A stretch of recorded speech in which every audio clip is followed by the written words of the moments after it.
Bio Hair Transplant Clinic. So இப்போ நம்ம கொடுக்க பேஷண்ட் வந்து மிஸ்டர் ராபின்சன். அவருக்கு வந்து ஆக்சிடென்ட் ஆயிருக்கு. ஆக்சிடென்ட் ஆகி ஒரு ஃபேஸில் வந்து 3 இடத்துல ஸ்கார் வந்தது. ஸோ 2 ஸ்கார் வந்து ரொம்ப விசிபிளான ஸ்கார். ஒன்று வந்து முஸ்டாச்சில் இருக்கிறது, இன்னொன்று வந்து பியர்ட் சின் கிட்ட இருக்குது. ஸோ நம்ம கிளினிக்கில் வரும்போது கேட்டிருந்தாரு, அத்தை நம்மளால கவர் பண்ண முடியுமா டிரான்ஸ்பிளான்ட் பண்ணிட்டு. ஸோ இது வந்து கொஞ்சம் சேலஞ்சான கேஸ் தான். ஏன்னா யூஸ்வலாக ஸ்காரில் வந்து நம்ம நார்மல் ஸ்கால்ப் ஹேர் ட்ரான்ஸ்ஃபர் பண்ணுற மாதிரி க்ரோத் இருக்காது. ப்ளஸ் அந்த ஸ்கின் கூட கொஞ்சம் ஹார்டாக இருக்கும். நம்ம நார்மலாக என்ன சொல்கிறது, ஒரு சடன் பேட்டர்னில் இம்ப்ளான்ட் மாதிரி நார்மலாக பண்ணுற மாதிரி ஹேர் ட்ரான்ஸ்ஃபர் பண்ண முடியும். அதுக்கு நம்ம ஸ்கால்ப்க்கு ஏற்ற மாதிரி அந்த ஆங்கிளுக்கு ஏற்ற மாதிரி மேஜராக முஸ்டாச்சில் பண்ணும்போதும் அதுக்கு ஆங்கிள் மேட்ச் ஆகிற மாதிரி செப்பரேட்டாக தெரியாது, அது ஆடாக தெரியக்கூடாது. ஏன்னா ஃபேஷியலில் பண்ணுற ஃபேஸில் பண்ணுறதுனால அது ஆடாக தெரியக்கூடாதுன்னு சொல்லிட்டு அதுக்கு மேட்ச் ஆகிற மாதிரி ஆங்கிளில் முஸ்டாச் மேட்ச் பண்ணுற மாதிரி பண்ணோம். சேம் சின்ன பண்ணும்போது அதுக்கு டவுன்வர்ட் டைரக்ஷனில் பண்ணோம்.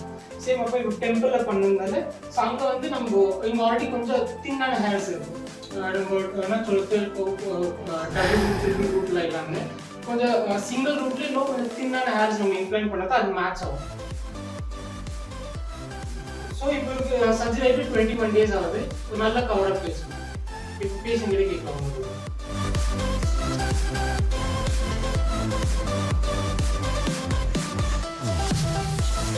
சின்ன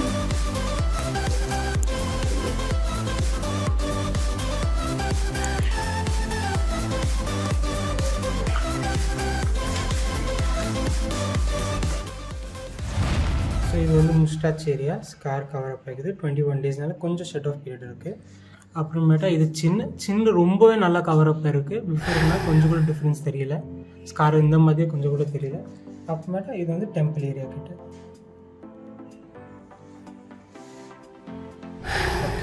ஓகே மிஸ்டர் ராபின்சன், உங்களுக்கு இந்த கிளினிக் எப்படி தெரிய வந்துச்சு? யூடியூப்பில் பார்த்துருந்தேன், வீடியோஸ் பார்த்துருந்தேன், நல்ல ரிவ்யூ இருந்துச்சு கூகுள்லேயும். அது மூலமாக இங்கே வந்து நான் பார்த்தேன். ஓகே, இப்போ உங்களுக்கு சர்ஜரி ஆகிய பிறகு ஒரு நல்ல டிஃப்ரென்ஸ் தெரியுதுங்களா உங்களுக்கு? டிஃப்ரென்ஸ் தெரியுது, சாட்டிஸ்ஃபேக்ஷன் இருக்குது. இந்த பியர்டு கிட்டலாம் ஃபுல்லாகவே இந்த சின்ன பியர்டு கிட்டலாம் நல்லா க்ளோஸ் ஆகிருக்கு. எதுவுமே டிஃப்ரென்ஸ் முன்னாடி இந்த மாதிரியே தெரியல எனக்கு.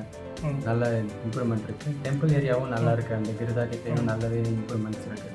எங்களுக்கு முஸ்டாச்சும் கொஞ்சம் கட்டிங் பீரியடில் இருக்குது. மேபி உங்களுக்கு ஒரு 1 or 2 months நல்லாவே ரிசல்ட் தெரியும் எதிர்பார்க்கலாம்.